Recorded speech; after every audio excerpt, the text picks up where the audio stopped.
puzzle that we started in there. Okay. We've been doing art, trying to take the stuff off the wall to make new art put up there, like having a good time with one another. But we're drinking. We had a bottle of wine last night. Okay.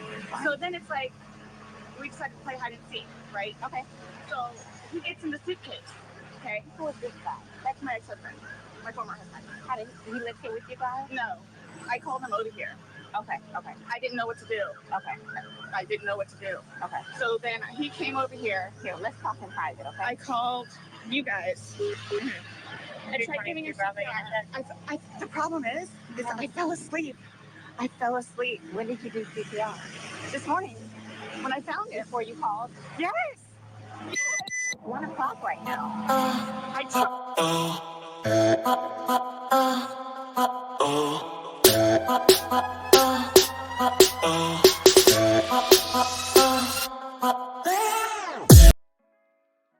Alright, you had the right to remain silent. Anything you say and can will be used against you in the court of law. You have the right to talk to a lawyer and have the present with you while you're being questioned. If you cannot afford to hire a lawyer, one will be appointed to represent you before any questionings if you wish. Alright. You good, dude?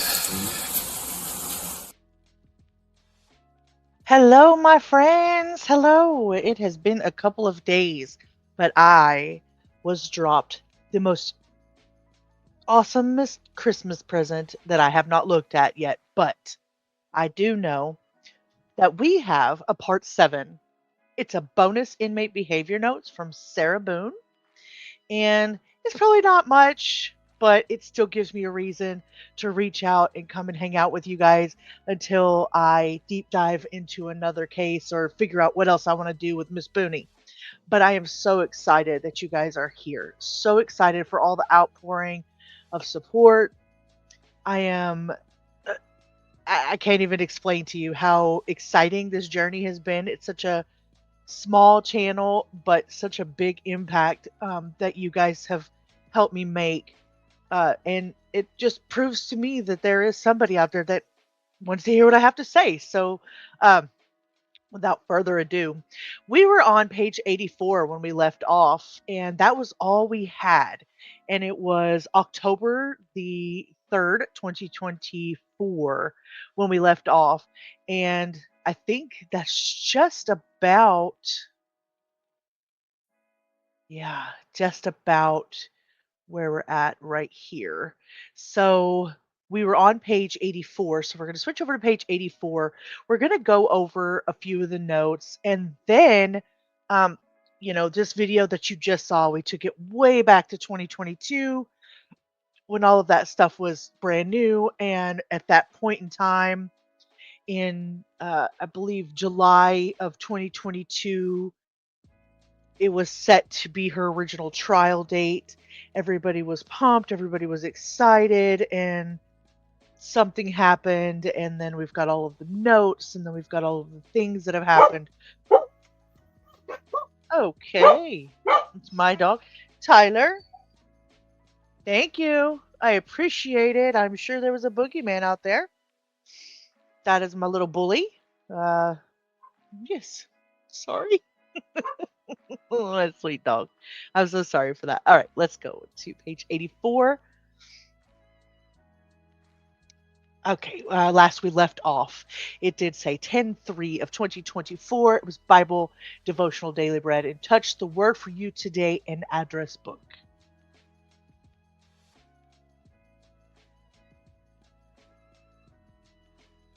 Okay, and then now we are on 10/5 of 2024 at 4:18 p.m. Ortiz Torres, Nolimer Ortiz Torres.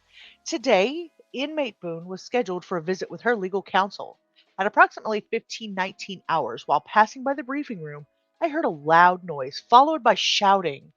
I encountered Corporal Pagan in the hallway and inquired about the source of the commotion. Corporal Pagan informed me that the noise originated from the briefing room. We proceeded to open the swing door and checked on the situation. Attorney James Boone, I renamed him James Boone.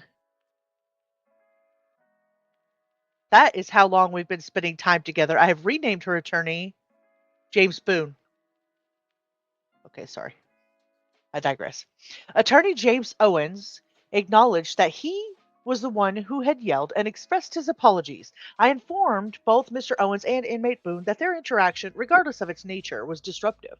Mr. Owens offered another apology, and I then exited the room.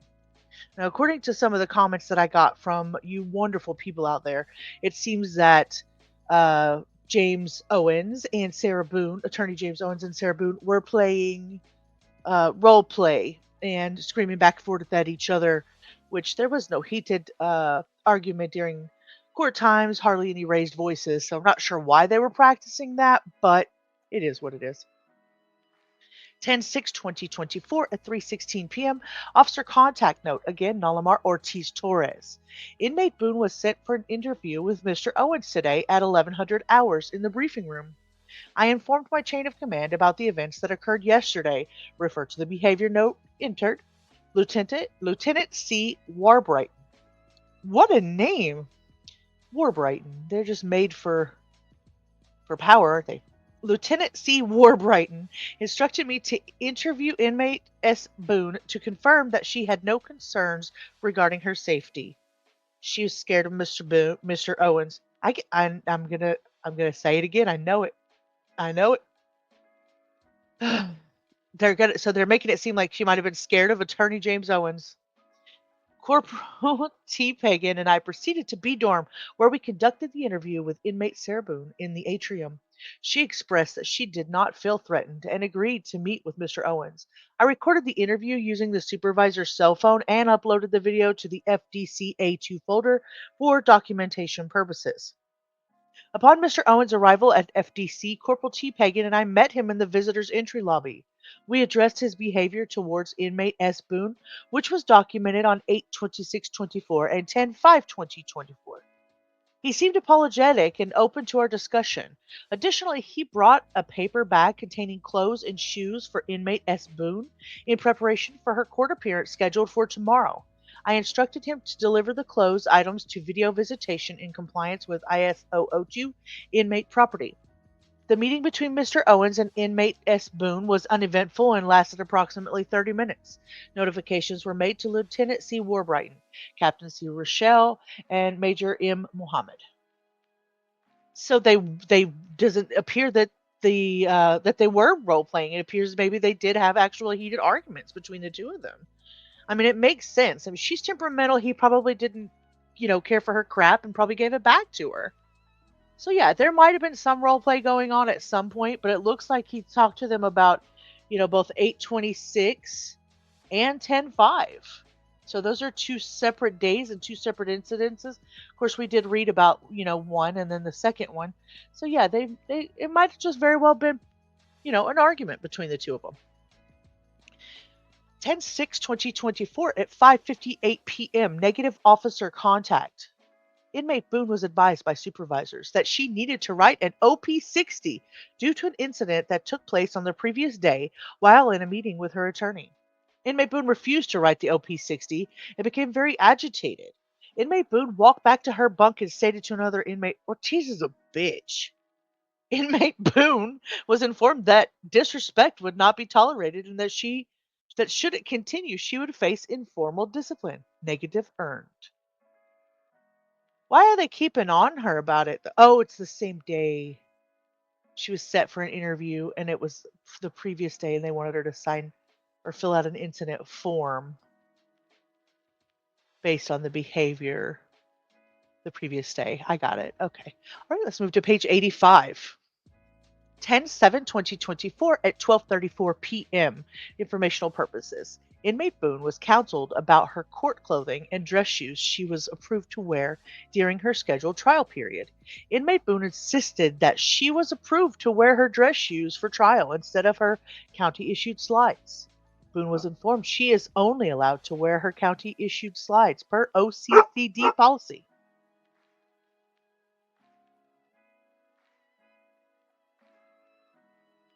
Excuse me. I have two dogs that are apparently trying to take down the walls in here. Boone was informed she was only allowed to wear the county issued slides, OCCD policy. Sergeant Casey notified of this informational. 10/8/2024 at 5:15 a.m. information. Inmate Boone verbally refused breakfast. 10/11/2020. That's because she was expecting to get snacks. You guys remember what snacks she wanted in court? The snack attack. What did she want? Some Capri Suns. What flavor Pop Tarts? Do you remember? What else did she want in court? 10/11/2024 at 10/11/2024 at 12:37 a.m. Issued a razor, returned intact. 10/12 and 10/13 refused breakfast tray. 10/14/2024 at 6:05 a.m. for informational purposes. Razor collected, issued, collected, inspected. Okay. She had to have a razor, like, she was like really doing up the legs a couple of days in a row to see her former friend, her inmate friend, Pena. 10/17/2024, 2:09 a.m. Negative officer contact. Inmate Jackson, 240-26512, was observed by staff passing a note to Inmate Boone, 20005623, during MedPass. I questioned Inmate Boone about the white paper in her possession. She responded, "It's just trash." I asked her to bring the item in question to the desk. She continued to inform me that it was nothing but trash. I asked her again. I again asked her to bring the item to my desk, which she was reluctant. I gave her another directive to bring it to my desk, which she finally complied. I read the writing on the piece of paper and informed Inmate Boone that it was indeed a note. I also informed her of the jail rules in passing the notes, especially during MedPass. She tried to overtalk me during counseling, saying she did not believe it to be a note and started smirking. I informed Inmate Boone and Inmate Jackson that their negative behavior and note passing will not be tolerated in the dorm. Let it be noted that Inmate Boone was given several opportunities to tell me the truth about the note, but continued to lie. All contraband was collected and discarded properly. Negative earned. Boone. Girl. 10/17/2024 at 3 o'clock a.m. Informational purposes only. Inmate Boone, 0240. Inmate Boone was informed she had court today, which gave her enough time to be ready. 10/18/2024 at 9:42 p.m. Inmate Boone, Sarah, returned from the downtown court. Inmate Boone was afforded her meds and a shower. This notation is for informational purposes. 10/19/2024 at 9:34 a.m.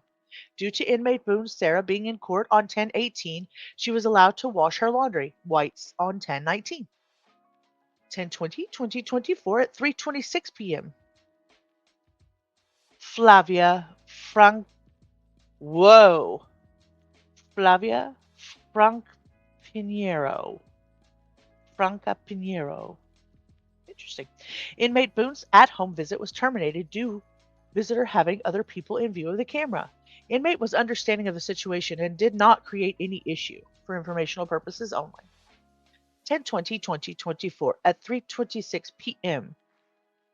Inmate Boone's. Oh, you have to read it twice.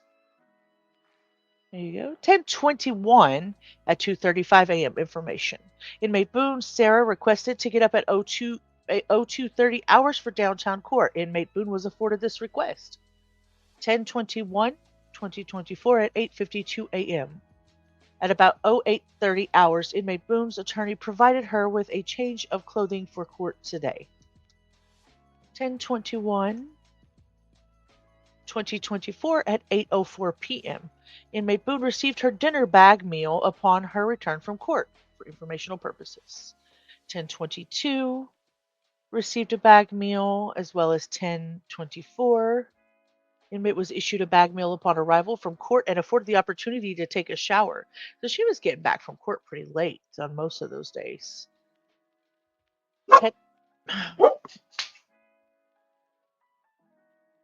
10/25/2024 at 5:47 p.m. Inmate Boone's attorney provided her with an exchange of clothes for court. 10/26, 4:50 a.m. information. Inmate verbally refused the breakfast tray.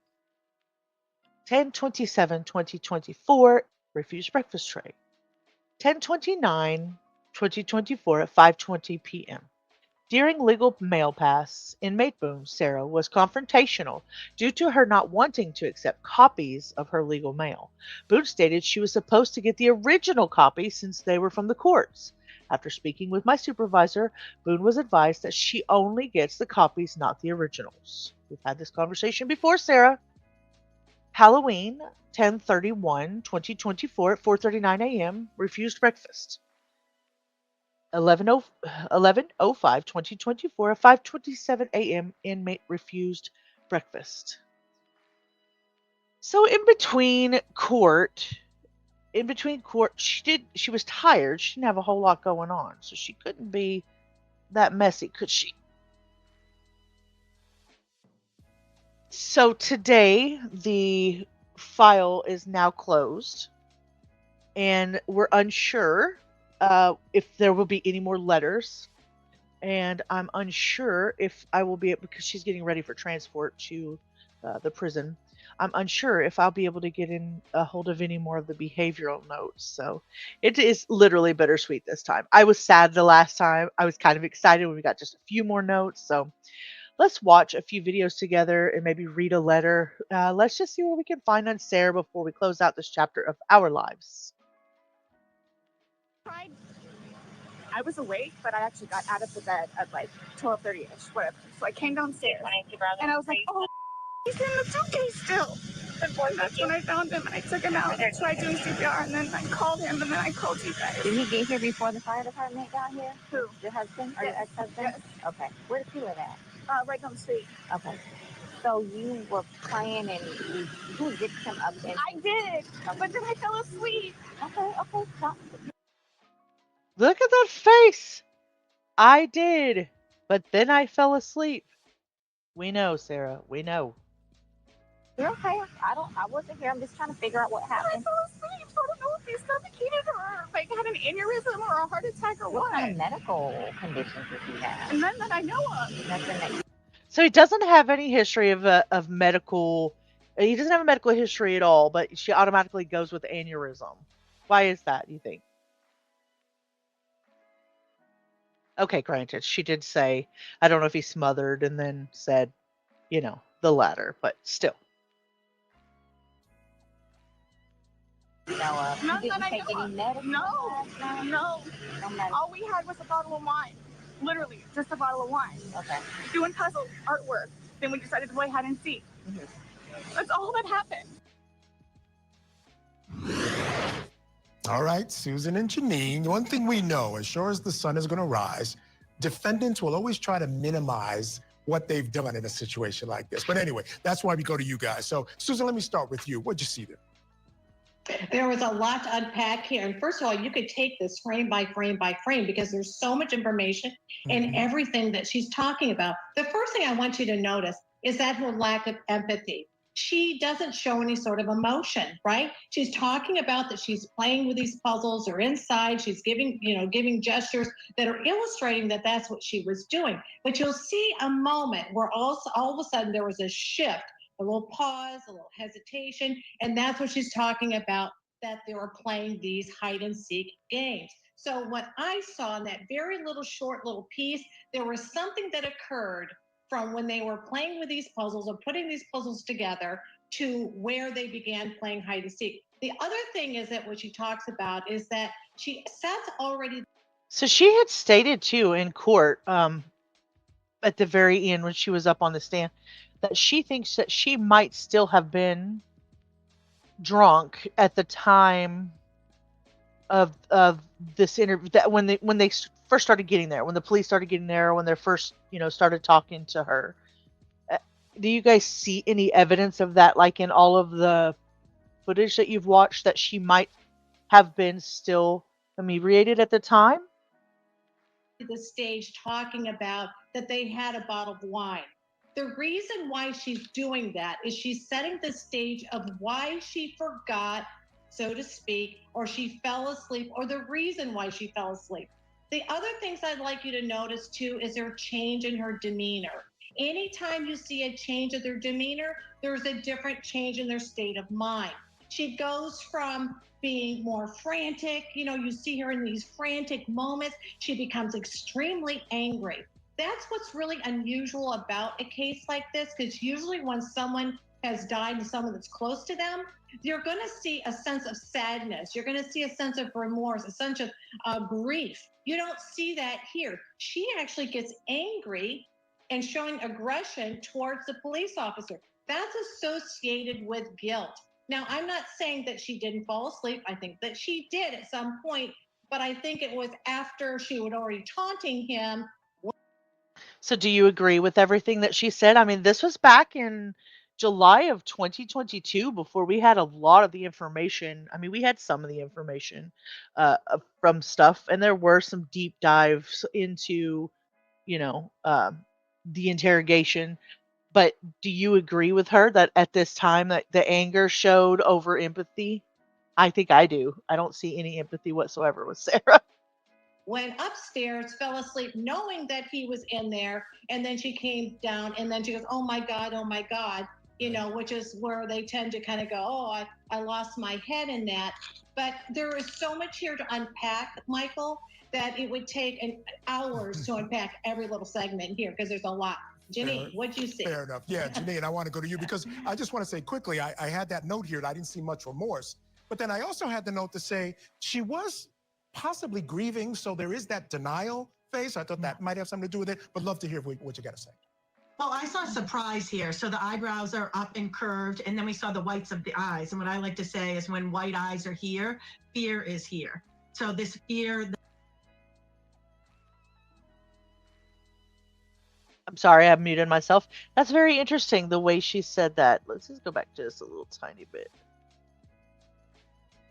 Well, I saw surprise here. So the eyebrows are up and curved, and then we saw the whites of the eyes. And what I like to say is when white eyes are here, fear is here. So this fear that is showing up, I don't, in my expert opinion, based on what I was seeing with lots of this footage, I don't think that this was a premeditated murder. I think that she was like kicking it back a little, had too much, and, did punish him. The neighbor called in and told the police that they heard a loud thumping falling down the stairs. And of course there were... Okay, so whenever there were people going over the trial, and I may have even said it myself, I did not remember that the neighbors had called in and said that they had heard the thump. Now I do remember it in trial when the two neighbors were talking about, where the stairs were and, in comparison to their apartment. It was small and, so it was kind of like under the stairs a little bit and they had heard it. But I did not know that had come out before. And, every time you watch something back of Sarah Boone, it's like you learn a little bit more that you had missed from the time before. So that's interesting. I'm glad we went over this. Were different injuries with him. We didn't show it here, but as much as body language is important, there's something called statement analysis, which is the words matter. And she said we had just a bottle of wine, just as a minimizing word right here, instead of we had one bottle of wine. When she called 911, she said this, and I think it's critical. My boyfriend, so my boyfriend is ownership of my boyfriend. She didn't say this guy I was dating.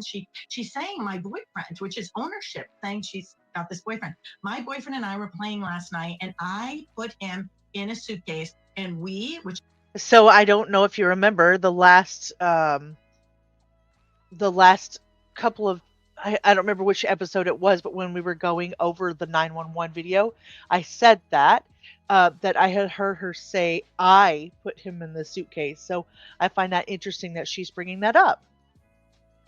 Which is a relationship. We were playing and kinda hide and seek. These start-stop sentences are very suspicious. And when we hear a kinda, we heard a lot of kindas with Amber Heard with the Johnny Depp case. I say when there's a like or a kinda, there's more to find. So I think there's more to find here. And I think Susan pointed out a lot of the body language. So when there's a like or a kinda, there's more to find. This girl's pretty good about kind of associating what it is we could do to watch some body language videos and see if we see some other stuff in the future. The white eyes and then the finding with the extra wording. Is incongruent. Listen, I've been with people who have lost loved ones and they're like, bring them back. I mean, there's no one way. We all experience grief, of course, but you'll often see bring them back. Please tell me they're not dead, please. And instead, she's setting up the case right now with her body language.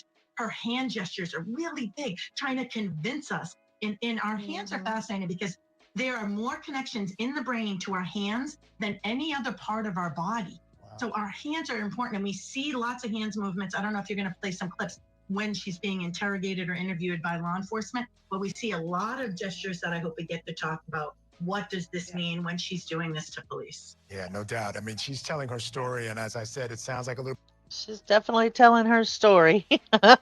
She told lots of stories in that. So then I found, and I have a whole slew of these, but this particular one, this is way, way back. And thanks to As the Gavel Drops Discord, which is going to be down in the description box below, they have all of the letters and the documents on the Sarah Boone case. And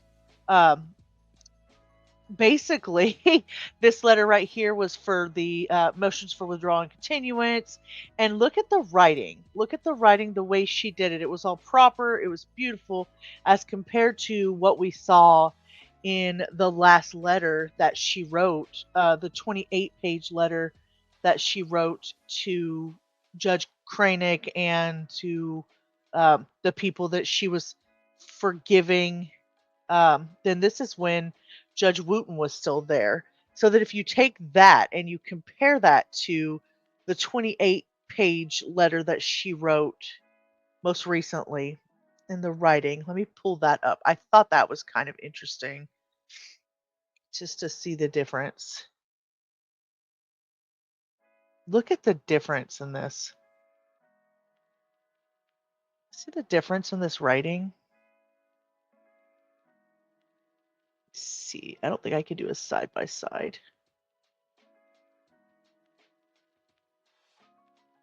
Let me pull that over. Come on now. Let me have it. There we go.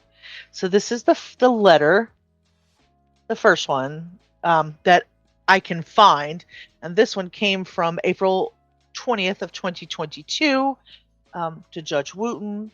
And this was way back when, you know, and she's writing in regards to request withdrawal from the attorney from Mauricio Padilla in that letter. And then we go to, let's go to this next one right here.